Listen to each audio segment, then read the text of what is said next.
हमारे कॉन्क्लेव में जुड़ चुके हैं। हम तहे दिल से आदरणीय नरेंद्र भाई का ये सबसे बड़ा साइंस सेंटर जिसके विजन से शुरू हुआ है और आज मुझे खुशी है कि वर्ल्ड का सबसे बड़ा साइंस सेंटर ये हमारे अहमदाबाद में नरेंद्र भाई, सरदार पटेल और गांधी जी के गुजरात में बना हुआ है। फिर से एक बार आप सबका स्वागत करता हूं और पूरे 2 दिन में ये जो हमारा कॉन्क्लेव है पूरे भारत में पहली बार गुजरात में ये होने जा रहा है। आदरणीय नरेंद्र भाई मोदी जी, आदरणीय जितेंद्र सिंह जी, मैं भूपेंद्र भाई पटेल माननीय मुख्यमंत्री की ओर से धन्यवाद करता हूं कि हमको ये मौका गुजरात चुना गया। धन्यवाद पुनः आदरणीय नरेंद्र भाई मोदी सिंह और आप सबका गुजरात सरकार की ओर से स्वागत करता हूं। धन्यवाद। भारत माता की जय।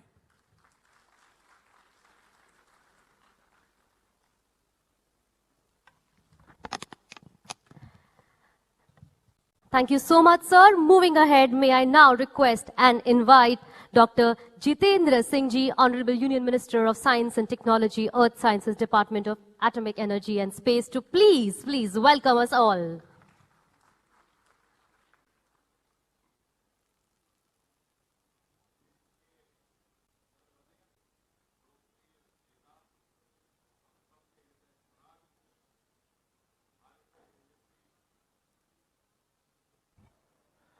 विश्व के सर्वाधिक लोकप्रिय नेता, हम सबके हृदय सम्राट, भारत के तेजस्वी प्रधानमंत्री परम आदरणीय श्री नरेंद्र मोदी जी, मुख्यमंत्री गुजरात भूपेंद्र भाई पटेल जी, गुजरात सरकार में विज्ञान एवं प्रौद्योगिकीकरण मंत्री Jitu Bhai Baghani ji, principal scientific adviser to government of India professor Ashok Sood, doctor Bhatkar, secretary science and technology Bharat सरकार डॉक्टर एस चंद्रशेखर,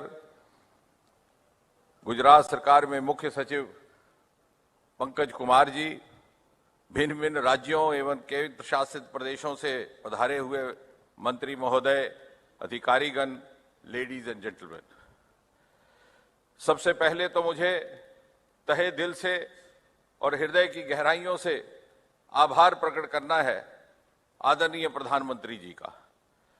अपने बहुमूल्य समय में से कुछ एक क्षण निकाल करके उन्होंने इस 2 दिवसीय सम्मेलन का उद्घाटन कर हम सब का हौसला बढ़ाया है।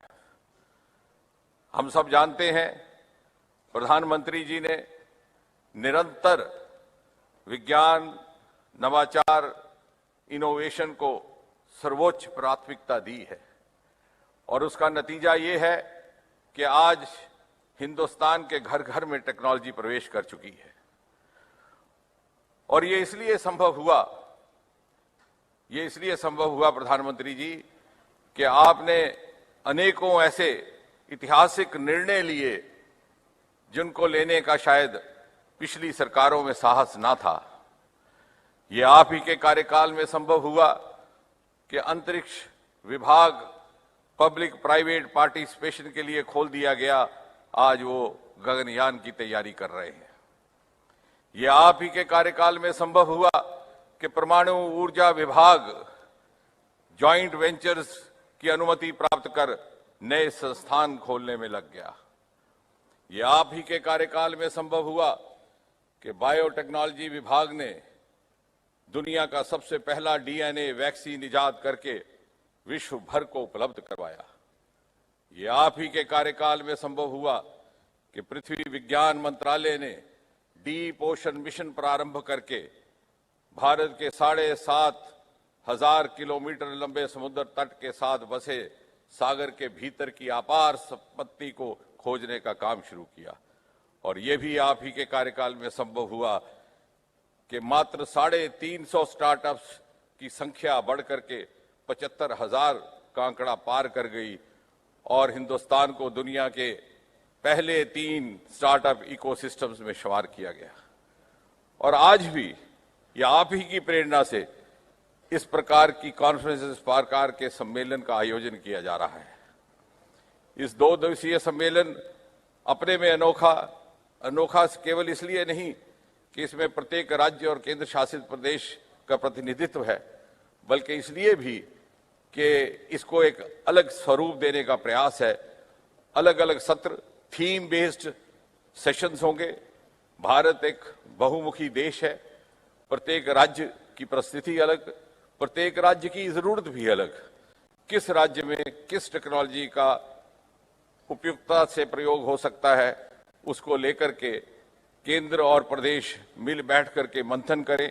एक इंटेग्रेटेड अप्रोच से, साइलोज से बाहर निकल करके एक नई कार्यशैली का पालन करते हुए ऐसा करने का प्रयास किया जाएगा।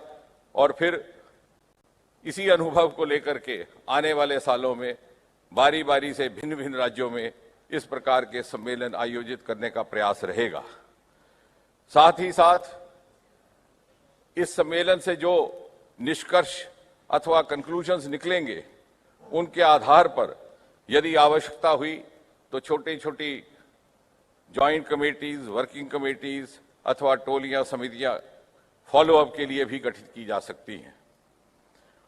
और इसके अतिरिक्त आप ही के द्वारा अमृतकाल के आह्वान को मद्देनजर रखते हुए प्रत्येक प्रदेश में युवा वैज्ञानिक, युवा प्रतिभाओं को कैसे बढ़ावा दिया जा सके, इसको लेकर भी केंद्र और प्रदेश मिल बैठ करके योजना बनाएंगे, विचार करेंगे, ताकि अगले 25 वर्ष ये युवा अपनी पूरी ऊर्जा के साथ देश की सेवा को समर्पित हो सके और 2047 के भारत के निर्माण में, आपके सपनों के शताब्दी भारत के निर्माण में अपनी भूमिका अनुकूलता के साथ निभा सके। मुझे और कुछ नहीं कहना, हम सब मुंतजर हैं आपके संबोधन के लिए। एक बार पुनः बहुत बहुत धन्यवाद, बहुत बहुत शुक्रिया।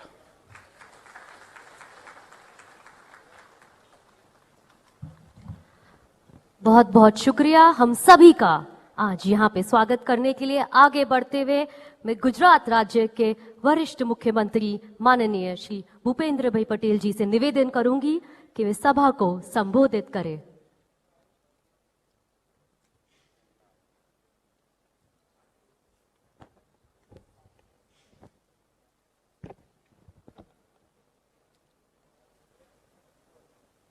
गुजरात राज्य के आर्थिक पाटनगर अहमदाबाद में आयोजित सेंटर स्टेट साइंस कॉन्क्लेव में हमारे बीच वर्चुअली माध्यम से उपस्थित आत्मनिर्भर भारत के प्रणेता एवं देश के जनप्रिय तपस्वी प्रधानमंत्री श्री नरेंद्र भाई मोदी साहब, केंद्रीय साइंस एवं टेक्नोलॉजी मंत्री श्री जितेंद्र सिंह जी, गुजरात राज्य के साइंस टेक्नोलॉजी एवं शिक्षा मंत्री श्री जीतूभाई वाघाणी जी, नीति आयोग के सदस्य श्री वी.के. सारस्वत जी, भारत सरकार के principal scientific adviser Shri doctor A K. Sood ji, Bharat सरकार के साइंस टेक्नोलॉजी सचिव श्री डॉक्टर चंद्रशेखर, गुजरात राज्य के मुख्य सचिव श्री पंकज कुमार, सब अधिकारीगण, प्रेस मीडिया के उपस्थित सब अतिथिगण, प्रेस मीडिया जगत के सब मित्र, आप सभी को मेरा नमस्कार। Science technology and innovation vision 2047 में अग्रसर बने रहने के लिए यह सेंटर स्टेट साइंस कॉन्क्लेव का आयोजन किया गया है। आदरणीय प्रधानमंत्री श्री नरेंद्र भाई मोदी जी के मार्गदर्शन और प्रेरणा से देश में इस प्रकार की कॉन्क्लेव पहली बार आयोजित किया जा रहा है। इस कॉन्क्लेव में science and technology, climate change, water, energy, digital health infrastructure, agriculture और अन्य विषयों पर चर्चा करने के लिए केंद्र और राज्य सरकार के मंत्री एवं उच्च अधिकारी एक मंच पर एकत्रित हुए हैं। हमारे माननीय प्रधानमंत्री श्री नरेंद्र भाई मोदी जी ने आजादी के अमृत काल में भारत को एक विकसित राष्ट्र बनाने का महत्वाकांक्षी लक्ष्य रखा है। इस सपने को साकार करने के लिए यह जरूरी है कि हम राष्ट्र के विकास के लिए साइंस एंड टेक्नोलॉजी आधारित होलिस्टिक अप्रोच अपनाएं। यह हमारे लिए हर्ष की बात के यह कॉन्क्लेव गुजरात साइंस सिटी में आयोजित किया जा रहा है। गुजरात साइंस सिटी माननीय प्रधानमंत्री जी का एक ड्रीम प्रोजेक्ट है और विश्व स्तर के सर्वश्रेष्ठ साइंस पार्कों में से एक है। गुजरात सरकार द्वारा साइंस सिटी के माध्यम से समाज को विज्ञान से जोड़ने का कार्य किया जा रहा है। हमारी सरकार विज्ञान विषय के प्रसार और लोकप्रियता के लिए कई साहसिक कदम उठा रही है। जुलाई 2021 में साइंस सिटी के इस परिसर में नई एक्वाटिक गैलरी, रोबोटिक गैलरी और नेचर पार्क का उद्घाटन माननीय प्रधानमंत्री श्री नरेंद्र भाई मोदी जी के कर कमलों से किया गया है। इन नए आकर्षणों के आरंभ के बाद एक वर्ष में लगभग 12 लाख से अधिक लोगों ने साइंस सिटी की मुलाकात ली है। माननीय प्रधानमंत्री जी के विजन को साकार करने के लिए राज्य में साइंस एंड टेक्नोलॉजी को बढ़ावा देने के लिए गुजरात सरकार भारी निवेश कर रही है। माननीय प्रधानमंत्री जी के इस ड्रीम प्रोजेक्ट साइंस सिटी में लगातार नई नई एक्टिविटीज और आकर्षणों को हम जोड़ रहे हैं। साइंस सिटी में एस्ट्रोनॉमी और स्पेस साइंस गैलरी तथा human and biological science gallery सहित नई गैलरियों का विकसित कर रहे हैं। विज्ञान की लोकप्रियता और जनसंचार केवल अब अहमदाबाद के इस साइंस सिटी तक सीमित नहीं है। पिछले ही महीने 28 अगस्त को माननीय प्रधानमंत्री जी ने भुज में रीजनल साइंस सेंटर का शुभारंभ किया है। यह सेंटर इस सीमा के क्षेत्र के विद्यार्थी, शिक्षकों और आम जनता को विज्ञान के प्रति जागरूक बनाएगा। इसके अलावा राजकोट और भावनगर में भी रीजनल साइंस सेंटर तैयार किया जा रहा है। आदरणीय प्रधानमंत्री श्री नरेंद्र भाई मोदी की प्रेरणा से गुजरात पॉलिसी ड्रिवन स्टेट के रूप में उभरा है। हमने IT and ITs policy, semiconductor policy, biotechnological policy, drone policy जैसी पहल भी की है। हमने यूनिवर्सिटी ऑफ एडबर्न के साथ मिलकर गुजरात बायोटेक्नोलॉजी यूनिवर्सिटी की स्थापना की है। गुजरात बायोटेक्नोलॉजी का रिसर्च सेंटर बायोटेक्नोलॉजी और बायो इंफॉर्मेशन क्षेत्र में भी रिसर्च एंड डेवलपमेंट में सराहनीय कार्य कर रहा है। सिस्मिक साइंस पर सबसे उन्नत एडवांस रिसर्च करने के लिए राज्य सरकार द्वारा इंस्टीट्यूट ऑफ सिस्मोलॉजिकल रिसर्च की भी स्थापना की गई है। माननीय प्रधानमंत्री श्री नरेंद्र भाई मोदी जी के नेतृत्व में गुजरात की हमारी सरकार युवा पीढ़ी के लिए राज्य में ज्ञान आधारित साइंस एंड टेक्नोलॉजी इकोसिस्टम का निर्माण कर रही है। साथ ही हमारी डबल इंजन सरकार में एम्प्लॉयमेंट जनरेशन एंड इनोवेशन को भी प्रोत्साहन दिया जा रहा है। मुझे ये बताते हुए गर्व हो रहा है कि भारत के स्टार्टअप रैंकिंग में गुजरात पिछले 3 सालों से लगातार प्रथम नंबर पर रहा है। Gujarat science and technology sector में देश का रोल मॉडल बनने कृत संकल्प है। फिर एक बार आप सभी का गुजरात में स्वागत करते हुए आशा करता हूं यह कॉन्क्लेव राज्य और राष्ट्र के सर्वांगी विकास के लिए हमें प्रेरित करेगा। धन्यवाद। भारत माता की जय। वंदे मातरम। जय जय गरवी गुजरात।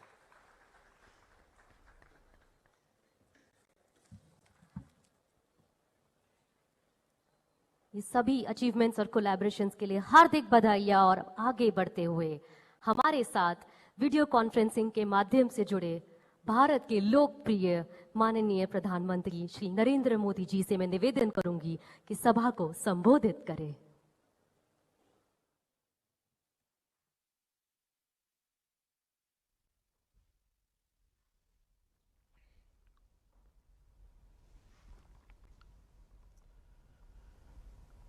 गुजरात के लोकप्रिय मुख्यमंत्री श्री भूपेंद्र भाई पटेल, केंद्रीय मंत्रिमंडल में मेरे साथी डॉक्टर जितेंद्र सिंह जी, विभिन्न राज्य सरकारों के मंत्रीगण, स्टार्टअप की दुनिया से जुड़े सभी साथियों, विद्यार्थी मित्र, अन्य महानुभाव, देवी और सज्जनों, सेंटर स्टेट साइंस कॉन्क्लेव इस महत्वपूर्ण समारोह में मैं आप सबका स्वागत भी करता हूं, अभिनंदन भी करता हूं।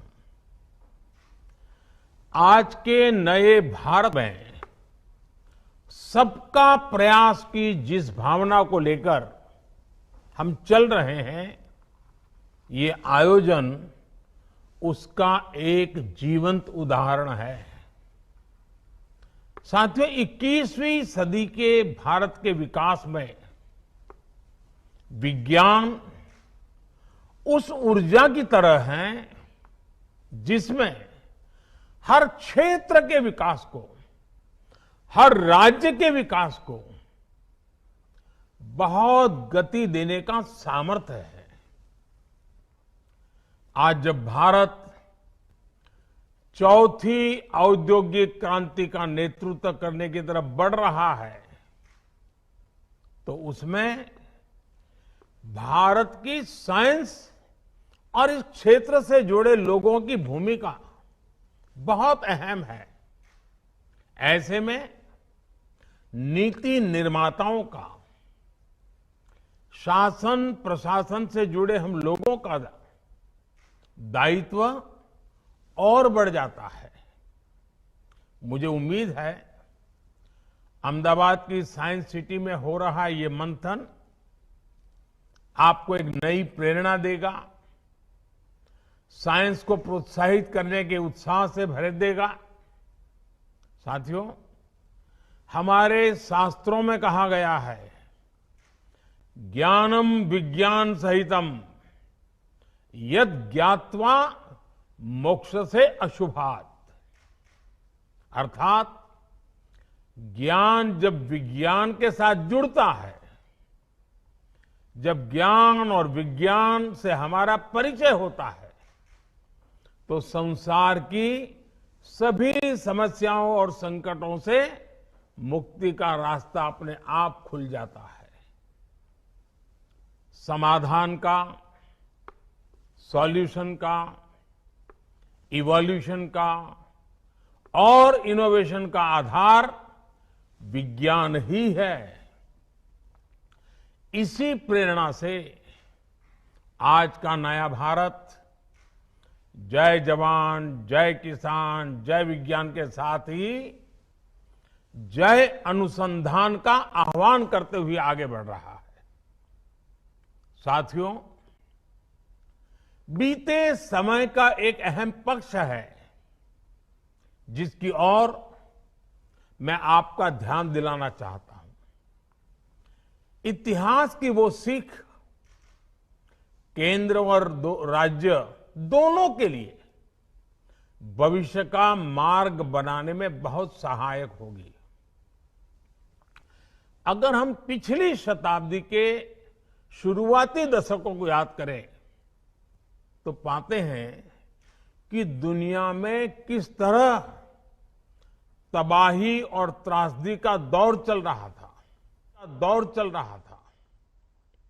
लेकिन उस दौर में भी बात चाहे ईस्ट की हो या वेस्ट की, हर जगह के साइंटिस्ट अपनी महान खोज में लगे हुए थे।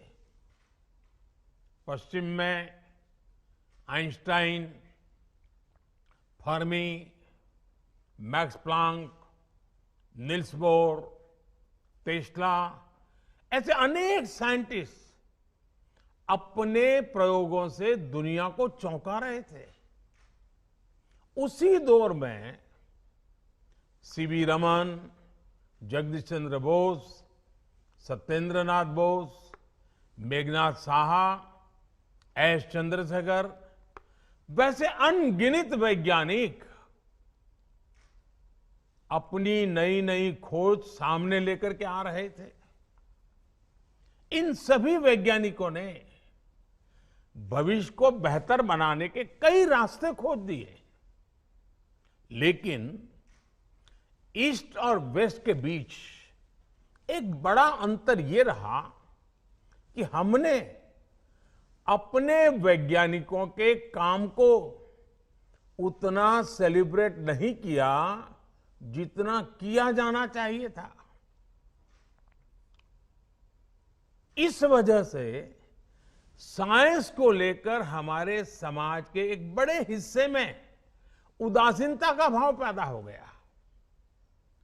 एक बात हमें याद रखनी चाहिए कि जब हम कला को सेलिब्रेट करते हैं तो हम और नए कलाकारों को प्रेरणा भी देते हैं, पैदा भी करते हैं। जब हम खेल को सेलिब्रेट करते हैं तो हम और नए खिलाड़ियों को प्रेरित भी करते हैं, पैदा भी करते हैं। उसी तरह जब हम अपने वैज्ञानिकों की उपलब्धियों को सेलिब्रेट करते हैं तो साइंस हमारे समाज का स्वाभाविक हिस्सा बन जाती है, वो पार्ट ऑफ कल्चर बन जाती है। इसलिए आज सबसे पहला आग्रह मेरा यही है, आप सभी राज्यों से आए हुए लोग हैं, मैं आपसे आग्रह करता हूं कि हम अपने देश के वैज्ञानिकों की उपलब्धियों को जम करके सेलिब्रेट करें, उनका गौरवगान करें, उनका महिमा मंडन करें। कदम कदम पर हमारे देश के वैज्ञानिक हमें अपनी खोज के तरह इसका अवसर भी दे रहे हैं। आप सोचिए, आज भारत अगर कोरोना की वैक्सीन विकसित कर सका है, 200 करोड़ से ज्यादा वैक्सीन डोज लगा सका है, तो उसके पीछे हमारे वैज्ञानिकों की कितनी बड़ी ताकत है। ऐसे ही आज हर क्षेत्र में भारत के वैज्ञानिक कमाल कर रहे हैं। भारत के वैज्ञानिकों की हर छोटी बड़ी उपलब्धि को सेलिब्रेट करने से देश में साइंस के प्रति जो रुझान पैदा होगा वो इस अमृत काल में हमारी बहुत मदद करेगा। साथियों, मुझे खुशी है कि हमारी सरकार साइंस बेस्ड डेवलपमेंट की सोच के साथ आगे बढ़ रही है। 2014 के बाद से साइंस और टेक्नोलॉजी के क्षेत्र में इन्वेस्टमेंट में भी काफी वृद्धि की गई है। सरकार के प्रयासों से आज भारत ग्लोबल इनोवेशन इंडेक्स में 46वें स्थान पर है, 46। जबकि 2015 में भारत 81 नंबर पर था, 81। इतने कम समय में हम 81 से 46 तक आए हैं, लेकिन यहां रुकना नहीं है, अभी और ऊपर जाना है। आज भारत में रिकॉर्ड संख्या में पेटेंट हो रहे हैं, नए नए इनोवेशन हो रहे हैं। आप भी देख रहे हैं कि आज इस कॉन्क्लेव में इतने सारे स्टार्टअप साइंस के सेक्टर से हमारे यहां आए हैं। देश में स्टार्टअप की लहर बता रही है कि बदलाव कितनी तेजी से आ रहा है। साथियों, आज की युवा पीढ़ी के डीएनए में ही साइंस, टेक्नोलॉजी और इनोवेशन, उसके प्रति रुझान है। वो बहुत तेजी से टेक्नोलॉजी को एडॉप्ट करता है। हमें इस युवा पीढ़ी को पूरी शक्ति से सपोर्ट करना है। आज के नए भारत में युवा पीढ़ी के लिए रिसर्च और इनोवेशन के क्षेत्र में नए सेक्टर बन रहे हैं, नए सेक्टर खुल रहे हैं। स्पेस मिशन हो, डीप ओशन मिशन हो, नेशनल सुपर कंप्यूटिंग मिशन हो, सेमीकंडक्टर मिशन हो, मिशन हाइड्रोजन हो, ड्रोन टेक्नोलॉजी हो, ऐसे अनेक अभियानों पर तेजी से काम चल रहा है। नई नेशनल एजुकेशन पॉलिसी में इस बात पर खास जोर दिया गया है कि विद्यार्थी को उसकी मातृभाषा में साइंस और टेक्नोलॉजी की शिक्षा उपलब्ध हो सके। साथियों, इस अमृत काल में भारत को रिसर्च और इनोवेशन का ग्लोबल सेंटर बनाने के लिए हम सब ने एक साथ मिलकर के अनेक मोर्चों पर काम करना है। अपनी साइंस और टेक्नोलॉजी से जुड़ी रिसर्च को हमें लोकल स्तर पर लेकर जाना है। आज समय की मांग है कि हर राज्य अपनी स्थानीय समस्याओं के हिसाब से स्थानीय समाधान तैयार करने के लिए इनोवेशन पर बल दे। अब जैसे कंस्ट्रक्शन का ही उदाहरण लीजिए। जो टेक्नोलॉजी हिमालय के क्षेत्रों में उपयुक्त है, वो जरूरी नहीं है कि पश्चिमी घाट में भी उतनी ही प्रभावी हो।